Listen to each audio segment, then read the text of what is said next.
Greetings and welcome, friends. We're in section 1.4, taking a look at absolute value and absolute value equations. Now, I believe you've seen absolute value before. The concept is this, that the absolute value of a number represents its distance from zero. All right, so we've used the terminology when talking about kind of multiplying or adding numbers. We talked about which number is most influential, and what we're actually describing there when I say influential is which one has the bigger absolute value.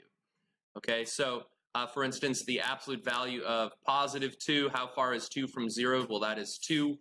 And the absolute value of, say, negative 7, how far is negative 7 from 0 on the number line?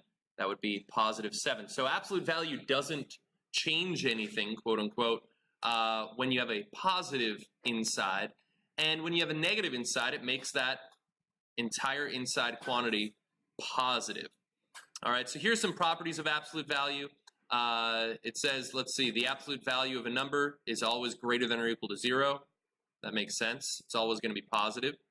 The absolute value of the opposite of a variable, you can simplify to be just the absolute value of that variable. You wouldn't need to account for the sign any further. The way I describe this is it is distributive over multiplication, where if I have the absolute value of two numbers, that's the same as the absolute value the absolute value of a product is equal to the absolute value, or the product of the absolute values. My bad. All right, let me try that one more time. The absolute value of a product is equal to the product of the absolute values. The idea is that, yeah, you can take the absolute value of the individual components and then multiply them. And the same thing for division, okay? So I'll just write and division. Okay, so if I have the absolute value of a fraction, that's the same as if I divide their individual absolute values. Restriction b cannot equal 0, but that's also true over here as well as there, because we're not allowed to divide by a negative. Now, the thing that we're going to be doing today is solving absolute value equations. Right? So far, we've been solving equations of just plain old numbers and variables, but solving absolute value equations is going to be a little bit more interesting. So it says to solve an equation when you have the absolute value of something equals the number, when c is greater than or equal to 0, solve the related equations. All right, so the way I think about this is I break it up into two separate occasions, two cases. Either the inside here was positive and the absolute value did nothing, all right, which is what we see here, or the inside of this was negative and the absolute value made it positive, right, where the inside of this was equal to, say, the opposite of c, and then the absolute value made that opposite of c positive. All right, so those are two cases. Either the inside was positive or either the inside was negative. So we actually logically break this down into two situations. So this is the type of problem that and then we solve two problems, and then we have an or between our answers. So it does make this other point. What about if the absolute value was equal to a negative number, something that was less than 0? Well, there's no solution in that case because absolute value is always going to be positive. I can't have an absolute value equal a negative, right? That would just be crazy, crazy sauce. That doesn't make sense. So, in some instances, when you just look at the problem, you'll immediately be able to say, oh, no solution, my friend. That does not work, right? So let's get an example up here. So before I think we'll do both of these kind of somewhat simultaneously and have this information up here. So it says solve each equation, graph the solutions. I'll show you what that means. If possible, okay? So here I have the absolute value of x minus 4 equals 6. Now think about ignoring this. I have the absolute value of something equals 6. So either the inside of this was 6, and the absolute value did nothing to it, or the inside of this was equal to -6, and the absolute value made it positive, right? Does that make sense, right? That's how absolute value works. So the way we do this is we break it up into two situations. Either x minus 4 is equal to 6, right? Notice my new equation no longer has absolute value, or x minus 4 is equal to -6. And now I have two cases. You can throw an or between there if you want. I usually wait to do that until the end. So let's see, for this situation, okay? I have an absolute value equals a number, but before I go and break this up, wait a minute, this is negative. So I'm just like, right? How does that make sense? What? An absolute value can't equal a negative, so I would immediately conclude no solution. Right? There's no such value of that inside that the absolute value would ever give me a negative outcome. So that problem's done, right? Good stuff. Let's scroll down and finish example 1 here, though. And now that I've broken this into two cases, I just solve this normal style, right? So I'm going to add 4 to both sides. And actually, I like to do these simultaneously. Notice, hey, adding 4 to both sides is the same first step for both of those equations. And I'll get x equals 10. And over here, I'll get x equals, let's see, -6 and 4. Their signs are different, so I subtract them. 6 minus 4 is 2. And the more influential, or the one with a greater absolute value, is 6, so it's going to be negative. And so what I'm going to do is just put an or between these, and this is my solution set. All right, so here I actually have a problem with two solutions. Now, if I want to graph this, the way I do that is on a number line, okay? And I want to show you this number line right here.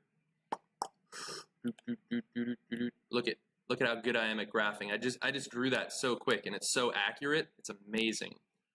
So if I plot the point 10, right, over on the number line, I put a dot at 10. If I plot the point -2 over on the number line, I put a dot at -2. That's all you need. But what's interesting here that I want to show you is how this relates to the original expression. Check this out. So here is a 4, right, a -4. And here at +4 is kind of the center between those 2 points, right?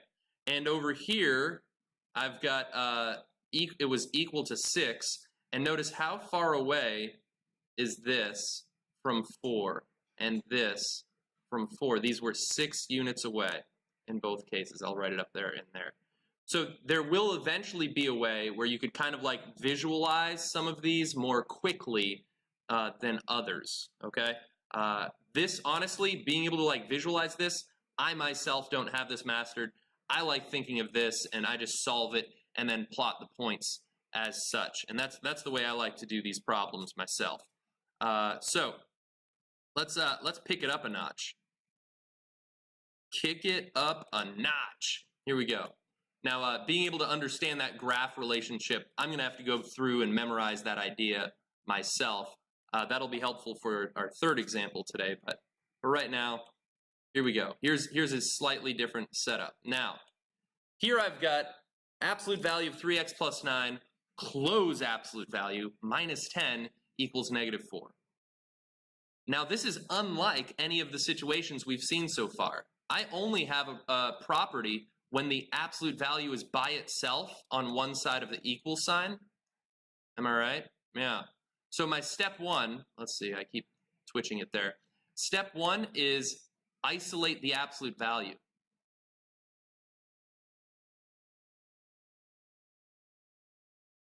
Okay? So if I want to get this absolute value by itself, I can pretend as though this entire thing is a variable. So imagine if this was one big x minus 10 equals -4. How would I get x by itself? I got to deal with this -10. How do I move a -10? Add it to both sides, right? So my first move is to, I always use orange for my steps, add 10 to both sides. And now I get the absolute value of 3x plus 9. Also make sure with your absolute value bars, you're drawing them long enough so they don't look like a 1, equals negative 10 and 4 combined. Their signs are different. 10 minus 4 is 6. More influential was 10. Now I've got an absolute value equal a number. Is that number negative? No. So it does have some solutions. And step 1 is I break the absolute value into 2 separate cases. Either it was the inside of this was equal to negative 6, or the inside of this was equal to positive 6. So let's write those 2 cases. So I'll have 3x plus 9 equals 6, or 3x plus 9 equals negative 6. Notice when I rewrite it, it loses the absolute value, and in one case, it's equal to the positive, the regular version. In the other case, it's equal to the negative version. And now I solve this normal. Let's see, the bell's going to ring in a minute, so you guys can start packing up a bit. I'm going to keep teaching this. Whoa! So you guys can just leave when the bell rings, but the internet will always be here. What's up? I don't, so I can just keep going. I could teach forever to the internet. It's great. Me and the internet will hang out. Yep, and we'll be here for A's. So let's see. So step 1 to get x by itself would be subtract 9 from both sides. And I'm going to do that for both of these equations, so I might as well think once and cut twice, supposedly here. Let's see. So I'll get 3x equals 6 and negative 9 will be negative 3. Negative 6 and negative 9 will be negative 15. Divide both sides by 3. It'll be fine. Thank you. Yeah, you're right. Divide both sides by 3, and I end up getting x equals negative 1. And x equals negative 5. And now I'll throw an or between those two things and box it. Like so. Now, if they did ask, they actually, in this case, they only asked me to solve it. If I wanted to graph it, I'll draw my own number line this time. And the number lines I draw or expect of you don't have to be super complicated. Here, both of my solutions are negative, so I'm just going to write 0.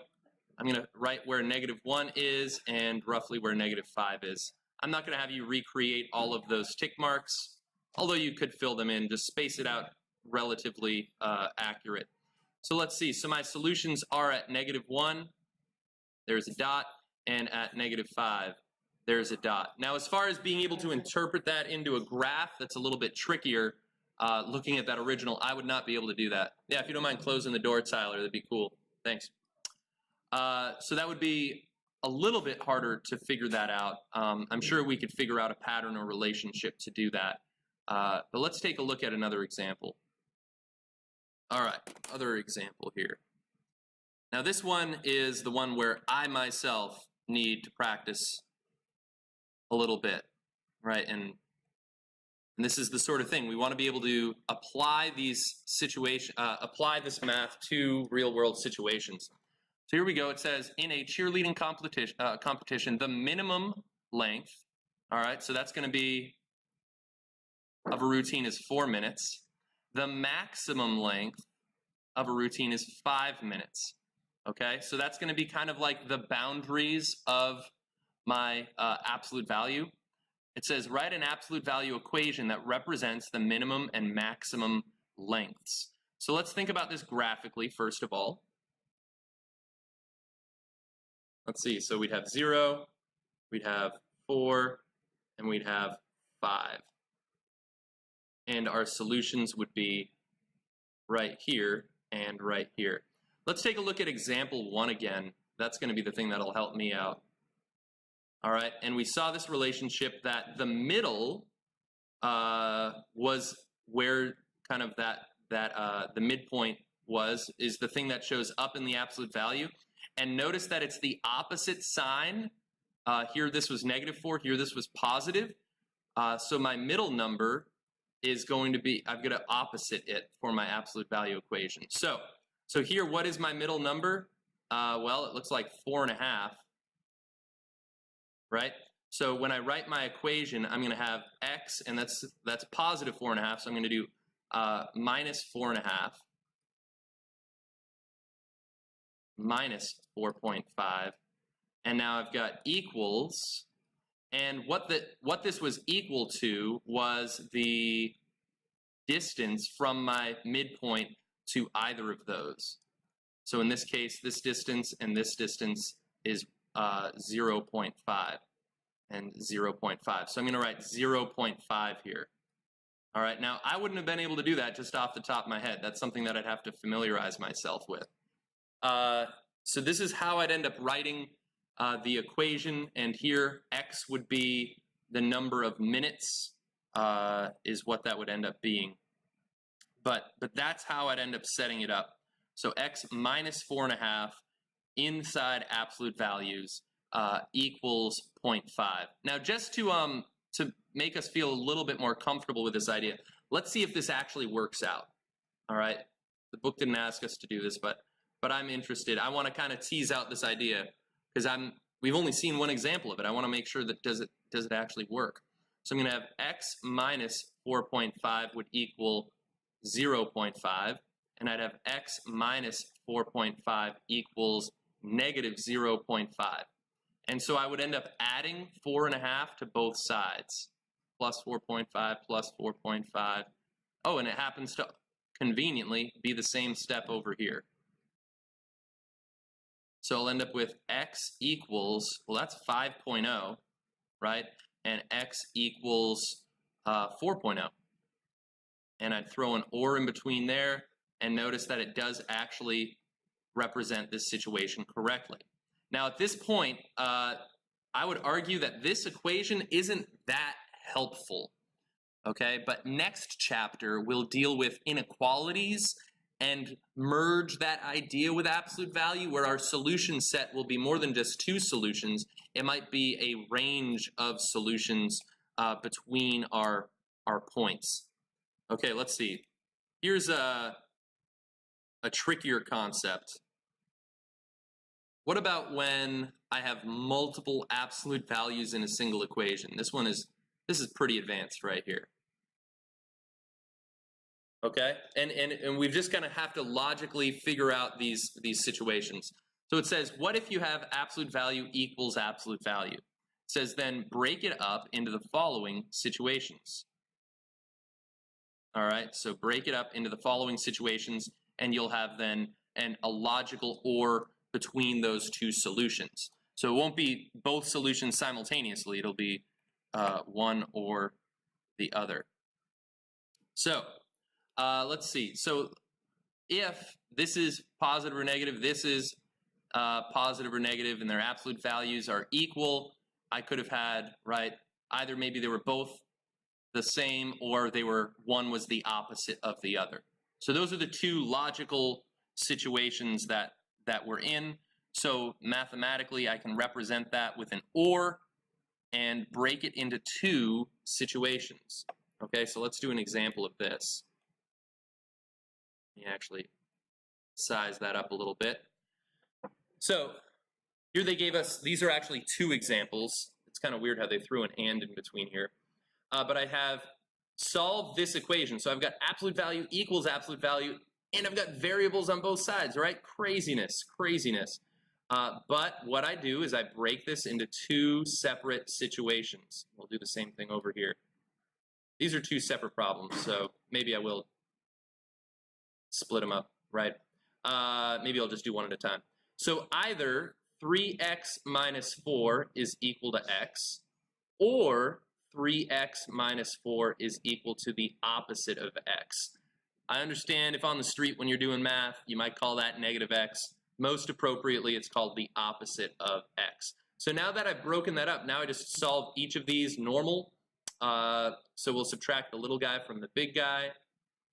A happens to be, oh, move little guy to big guy. This one's a little bit different. Here I'd have to add x to both sides. So maybe solving them simultaneously won't be as convenient. 3x minus x is 2x minus 4 equals x minus x is nothing. The way we represent nothing in math is with a 0. 3x plus x is 4x minus 4 equals 0. And now I just keep solving. Let's see, over here, I've got to deal with the subtraction before the multiplication. So I'd add 4, add 4. Same thing over here, add 4, add 4. I'm going to get 2x equals 4 and 4x equals 4. And so really, all I do is break this into cases. And that sort of logic is helpful for solving math problems. I mean, that's something you'll also do all the way in pre-calculus and calculus is, okay, there's two possible situations here. Either one could be true, and so it's like, well, let's just solve both possible situations, and let's, just kind of keep track of our logic here. Here's case number 1, here's case number 2, and I end up with 2 solutions here. Actually, I'm supposed to not box it yet, right? So I get, x equals 2 or x equals 1. And if I was to do a check, if I plug in 2 for this, 3 times 2 is 6, minus 4 is 2. Abs val of 2 is still 2. And is that equal to the absolute value of 2? Yes, it is. That checks out. Let's try 1. 3 times 1 is 3, minus 4 is negative 1. Is that equal to the absolute value of 1? And yes, indeed, that does check out. So both of these solutions work, not simultaneously. It's or logic here, one or the other. And so let's see, for this problem here, same idea. Oh, this one's a little bit interesting. What did we have? Let's see, this is already positive.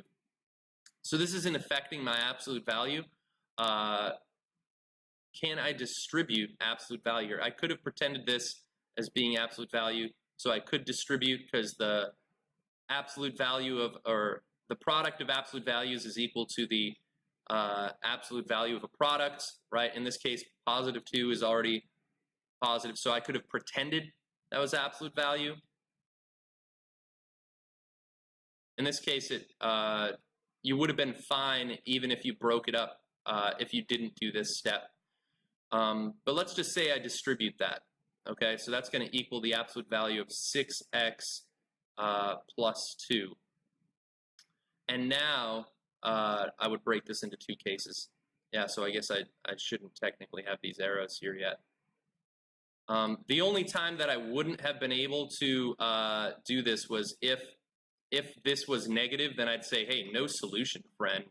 Right? That doesn't work. So let's break this into 2 cases.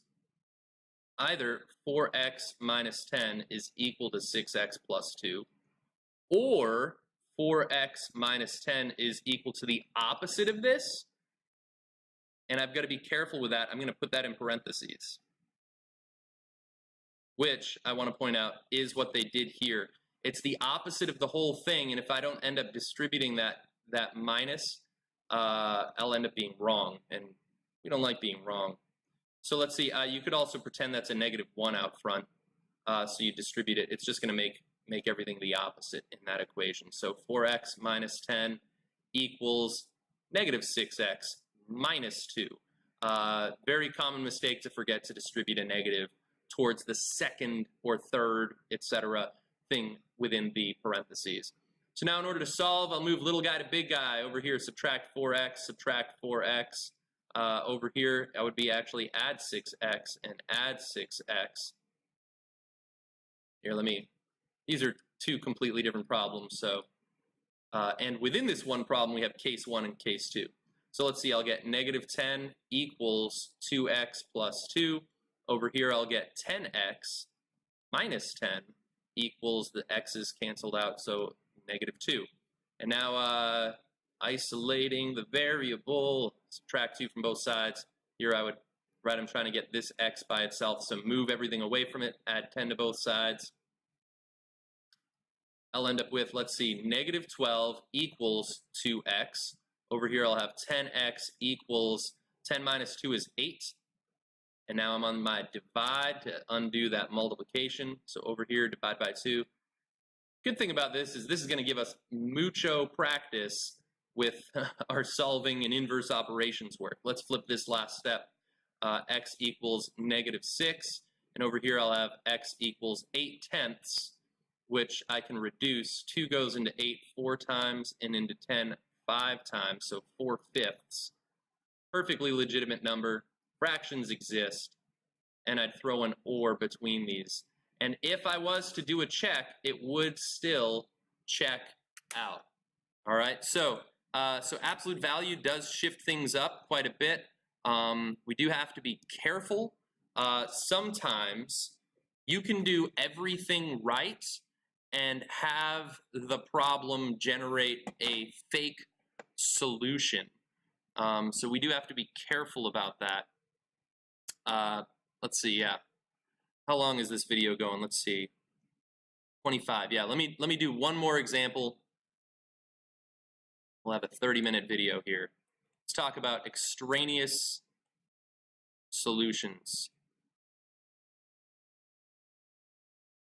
All right, extraneous solutions.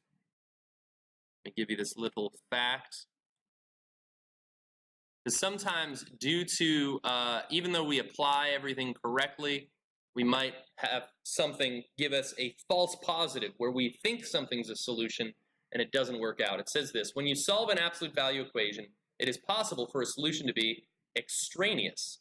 An extraneous solution is an apparent solution that must be rejected because it does not satisfy the original equation. So the idea is that I did everything right, my algebra worked out, but the original problem is discontent with my solution. This is absolute value is not the only situation that this can occur in. Throughout your algebra career, you'll see that this can happen elsewhere. But notice here, right here, I've got absolute value equals something. Absolute value is already isolated. I don't have to get it by itself on the equal sign. So I can split this into two cases. And I've got to be careful here. So either 2x plus 12 was equal to regular old 4x, or 2x plus 12 is equal to the opposite of that, or negative 4x. No worry about distribution here because it was just one term. And now when I go to solve these, let's see, bring the little guy to the big guy, subtract 2x. Here the little guy is the 4x. That's okay. Add 4x. So I'd have 12 equals 2x. Over here I'd have 6x plus 12 equals nothing, or 0. You could have moved the 2x over here. You just have a negative number of x's. It's perfectly fine if you do that. Here I'd subtract 12 from both sides. Here I'm already on my last step. So I get x equals 6 as one of my possible solutions. Over here, I've got 6x equals negative 12. And I'm going to, as my last step over here, divide by 6 on both sides. Whoop, sorry about that, friends. So I end up getting x equals negative 2.